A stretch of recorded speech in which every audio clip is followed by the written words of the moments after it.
В эфире Абхазского телевидения информационный выпуск Амши Кушара. Здравствуйте.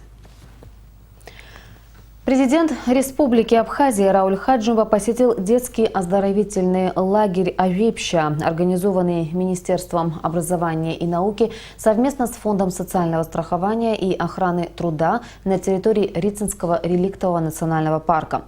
Президент пообщался с участниками, осмотрел инфраструктуру лагеря, ознакомился с распорядком дня. Подобного рода лагерь в этом году был организован впервые, и участие в проекте примут около 150 детей из разных школ республики. Репортаж Сари Исмар. Детский образовательный лагерь «Авепща» открылся около недели назад. 41 школьник из разных районов республики уже 6-й день отдыхают в палаточном лагере в Ауатхаре. Проект был организован Министерством образования и науки Абхазии. Финансовую поддержку ему оказал Фонд социального страхования при Министерстве труда. Дети обеспечены всем необходимым. Им раздали теплую одежду и дождевики. Обустроили в теплых палатках, организовали трехразовое питание. Существует специальная программа, благодаря которой ребята узнали много нового о природе Абхазии. Также были организованы походы на озеро Мзы и к роднику Ауатхара. С детьми работают воспитатели из Сухумского лицея, и повара, и медсестра. Мы, как говорится, экипированы. Помимо всего прочего, мы им показываем фильмы. Вот висит у нас баннер, работает у нас дизель, абхазские национальные игры. Беседы разного рода у костра. Это костер сближает. И я полагаю, что оно того стоило. Конечно, не без ошибок это первый шаг. Нам это, на будущее мы внесем, наверное, какие-то другие коррективы. Детям скучать не приходится, времени не было, признаются они. Правда, ливневые дожди немного изменили их планы. Например, поход к Аджарскому водопаду пришлось отменить. Погода на Ауатхаре сегодня пасмурная, но детям и это в пользу. Они организовали посиделки у костра. Каждый по-своему проводит свой досуг. Кто-то за игрой в шахматы, кто-то в волейбол. Ребята в восторге от увиденного, особенно те, кто в горах впервые. С Москвы приехала сюда отдохнуть. Меня отобрали сюда. Я на самом деле очень рада. Мне очень нравится, потому что природа, горы, очень красиво. Тут такие ребята приятные. Вот с Москвы приезжаешь, понимаешь, что Кавказ это действительно очень здорово. Сюда надо приезжать. Афина Шакая самая младшая в лагере, ей всего 12 лет. Она учится в Сухумском лицее-интернате. Признается, ни секунды не пожалела, что попала сюда. Девочка вновь хочет поехать в горы, но уже вместе со своей семьей. Здесь красиво. Мы иногда идем в походы. На Мзы мы пошли, там очень красиво было. Мне тут понравилось. Я хотела бы еще второй раз прийти сюда. Уже с родителями. Показать им тут как красиво, еще, чтобы мы погуляли здесь.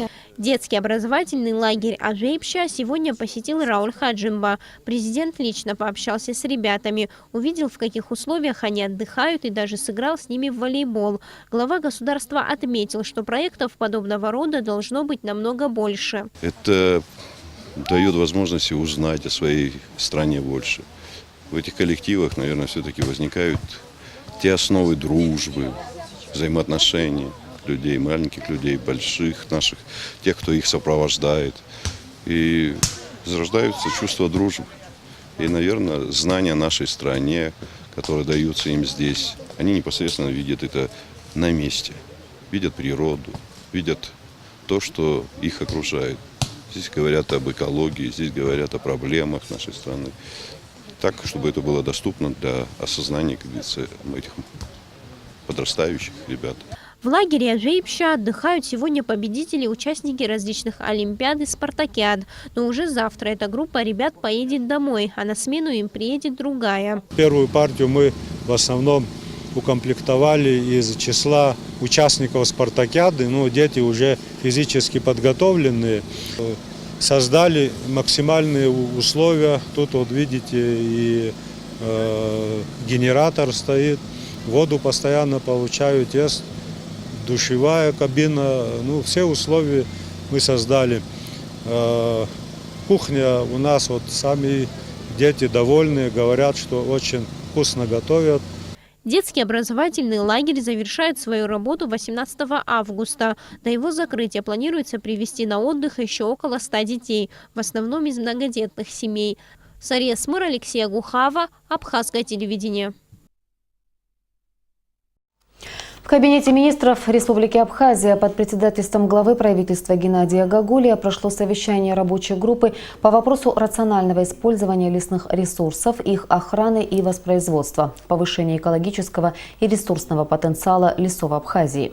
Премьер-министр поручил членам комиссии принять участие в урегулировании вопроса использования лесного фонда в порядке, установленном законодательством республики.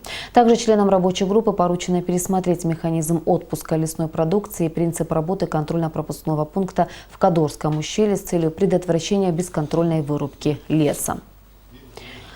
В первое воскресенье августа работники железной дороги отмечают профессиональный праздник. В преддверии Дня железнодорожника поздравить коллектив Абхазской железной дороги пришли вице-премьер Астамур Кецба и начальник Госуправления по транспорту Рабистан Габлия. День железнодорожника. Этот профессиональный праздник работников отрасли учрежден в России еще в 1896 году и был приурочен ко дню рождения российского императора Николая I, начавшего строительство железных дорог. История Абхазской железной дороги берет свое начало с создания побережной Черноморской железной дороги Российской империи, работы по проектированию и сооружению которой начались во второй половине XIX века. Сегодня железнодорожный транспорт Абхазии переживает не лучшие времена. Когда-то эта дорога была крупной магистралью для перевозок людей и грузов к портам и курортам Черноморского побережья и Закавказья. Сейчас же железнодорожное полотно на территории Абхазии наполовину разрушено войной и фактически является тупиковой дорогой. Мы сегодня не можем планировать каких-то объемов перевозок. У нас нету погрузки, которая сегодня тоже немаловажна. Ничего не вывозится в Россию. Также мы сегодня ждем от того, чтобы перевалка порта, транзит, увеличение объема перевозок. Вот основное такое, над чем мы сегодня и работаем. Несмотря на это, объем пассажироперевозок с каждым годом увеличивается. Правда, единственным пассажирским железнодорожным перевозчиком на линии является РЖД. Все пассажирские поезда российского формирования. Летом ежедневно курсируют 4 поезда. С 1 января текущего года перевезено 135 тысяч человек. На данный момент Абхазия располагает только грузовыми составами, основная часть из которых простаивает из-за отсутствия грузоперевозок. Что касается состояния действующего железнодорожного полотна, то оно оценивается как удовлетворительное. У нас заключен договор с Северокавказской инфраструктурой железных дорог. Путеизмеритель по нашей заявке заезжает и осматриваем состояние пути. После выявления всех недостатков мы занимаемся по ленте и приводим все это в соответствие. На сегодняшний день могу сказать, что по сравнению с прошлым годом, когда заехал путеизмеритель, показал 387 баллов. Буквально недельки 2 назад путеизмеритель заехал, уже показало 180 баллов. Это говорит о том, что работа ведется ежедневно. Огромный по местным меркам коллектив, почти 400 человек, трудится сегодня на Абхазской железной дороге. Поздравляя железнодорожников с профессиональным праздником, начальник Госуправления Республики по транспорту Рабистан Габлия отметил, что несмотря на все сложности в отрасли, молодежь учится профессии и приезжает в страну работать, что, безусловно, радует. Сегодня особый день для каждого железнодорожника, присутствующий здесь. И вот я смотрю, тут ветераны, многие, с которыми я в свое время тоже работал. Молодежь, которая сегодня заканчивает заведения в Российской Федерации и возвращаются и начинают работать на Абхазской железной дороге. Вице-премьер Астамур Кецба поздравил коллектив АЖД с профессиональным праздником и зачитал поздравительный адрес премьер-министра Геннадия Гагулия. Железнодорожный транспорт Абхазии всегда был крупной магистралью для перевозок людей и грузов к портам и курортам Черноморского побережья Закавказья. Железнодорожные перевозки – одна из самых значимых сфер человеческой деятельности, где важны такие качества, как ответственность, оперативность, трудолюбие и работоспособность. Хочу выразить особую благодарность и признательность ветеранам Абхазской железной дороги, чей труд способствовал становлению и развитию отрасли, созданию транспортной инфраструктуры. Примите искренние поздравления, пожелания успехов в труде, новых трудовых достижений, жизненного оптимизма, уверенности в своих силах, крепкого здоровья, счастья и благополучия вам и всему коллективу. Премьер-министр Гагуля. Особая благодарность в праздничный день ветеранам-железнодорожникам. Многие из них посвятили служению профессии всю свою жизнь. Я начинал работать в 80-е годы прошлого века еще. Начал с низов, с детства, осмотрщик, старший осмотрщик. Потом у меня был небольшой перерыв. Вот, и после войны я опять вернулся на железную дорогу. Ну, понимаете, для меня лично, для моей семьи, железная дорога – это была жизнь. У меня работал отец на дороге, мать работала, ну и, соответственно, я. В честь Дня железнодорожника отличившиеся работники АЖД были награждены почетными грамотами и денежной премией.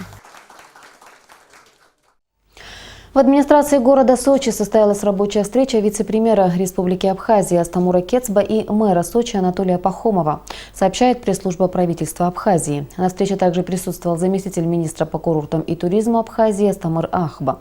Целью рабочего визита стало обсуждение вопроса оптимизации процесса пересечения российско-абхазской государственной границы экскурсионными автобусами, следующими из Краснодарского края в Абхазию. Мэр Сочи пообещал, что в скором времени будут реконструированы навесы и места для отдыха, а также установлены осветительные приборы перед пешеходным пунктом перехода границы. Так прокомментировал итоги встречи Астамур Кецба.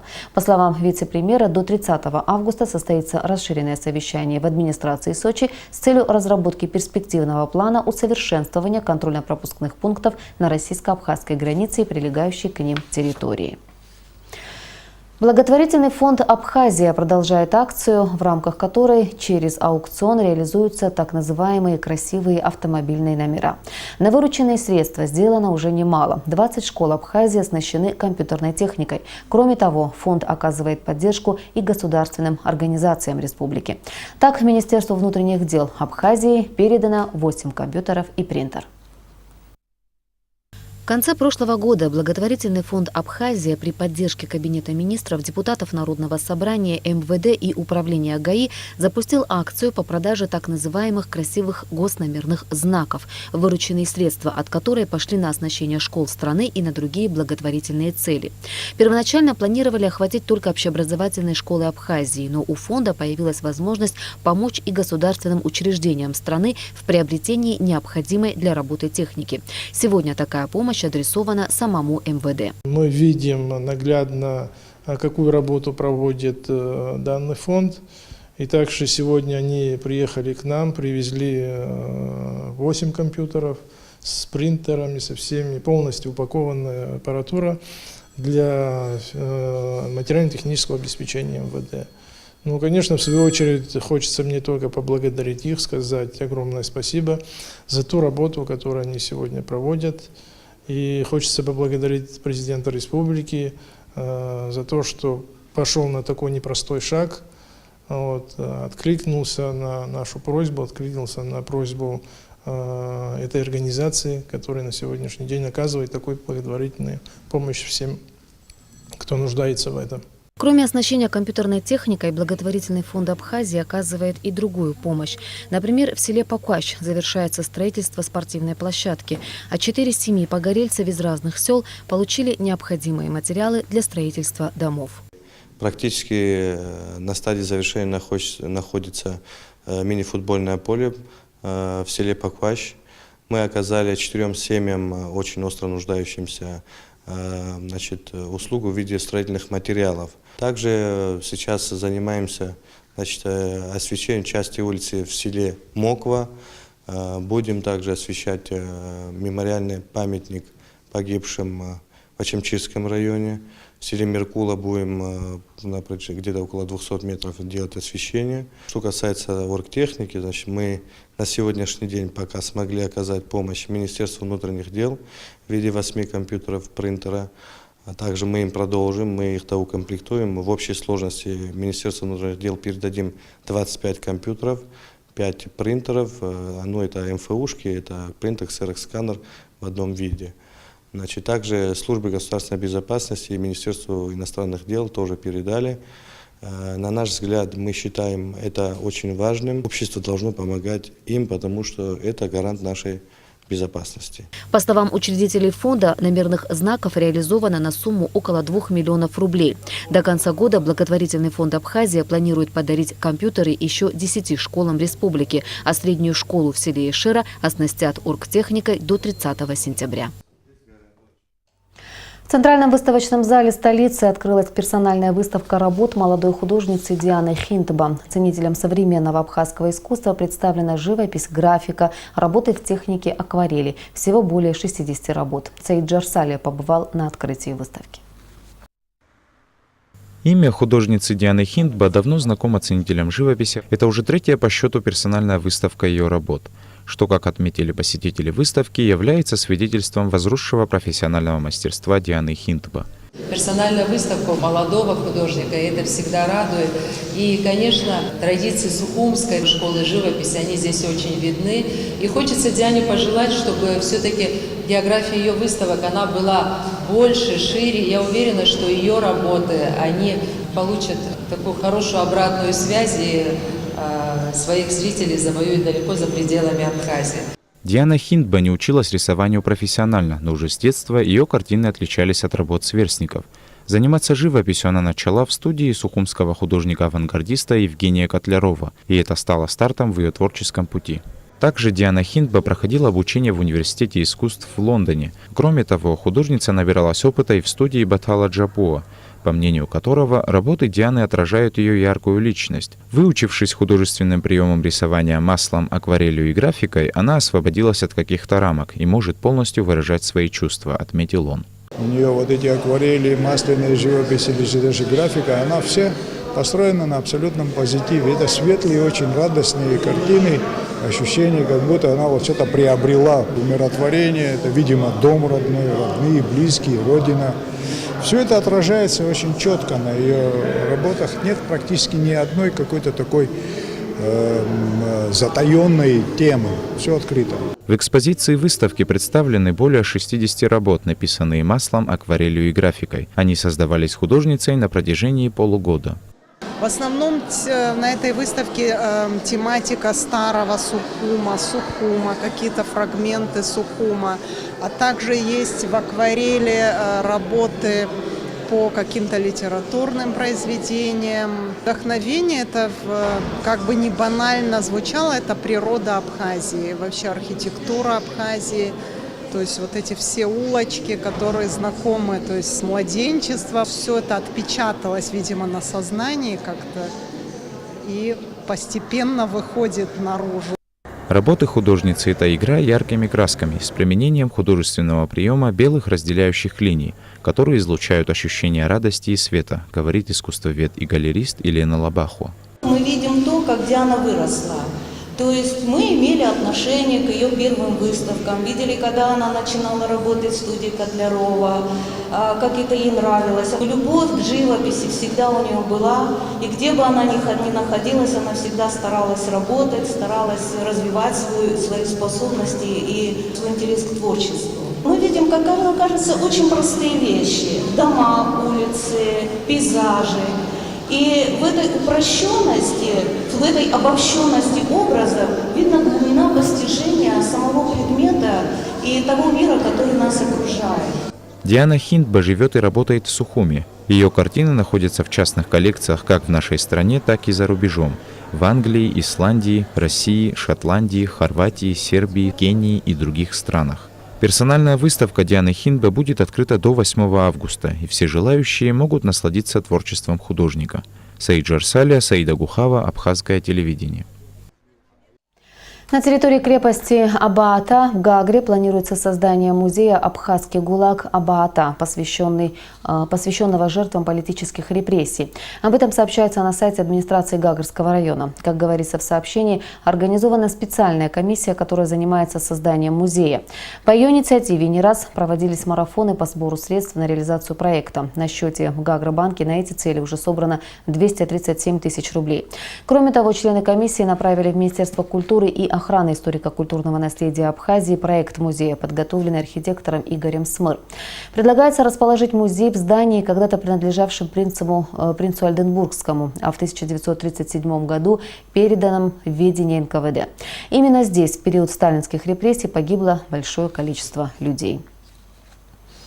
Решением экзаменационной комиссии судей Республики Абхазия проведение квалификационного экзамена на должность судьи назначено на 12 октября текущего года в 12 часов в здании Верховного суда в Сухуми. Граждане, желающие сдать квалификационный экзамен, могут подать соответствующее заявление в экзаменационную комиссию судей. По дополнительным вопросам обращаться по телефону 770 94 65. И о погоде. По сообщению Гидрометцентра, в выходные дни в Абхазии ожидается облачная погода с прояснениями. В субботу и до второй половины дня воскресенья пройдут дожди с грозами, местами сильные ливни. Температура воздуха ночью плюс 18-23, днем плюс 25-30 градусов. Информационный выпуск завершен. Я прощаюсь с вами. До встречи в эфире.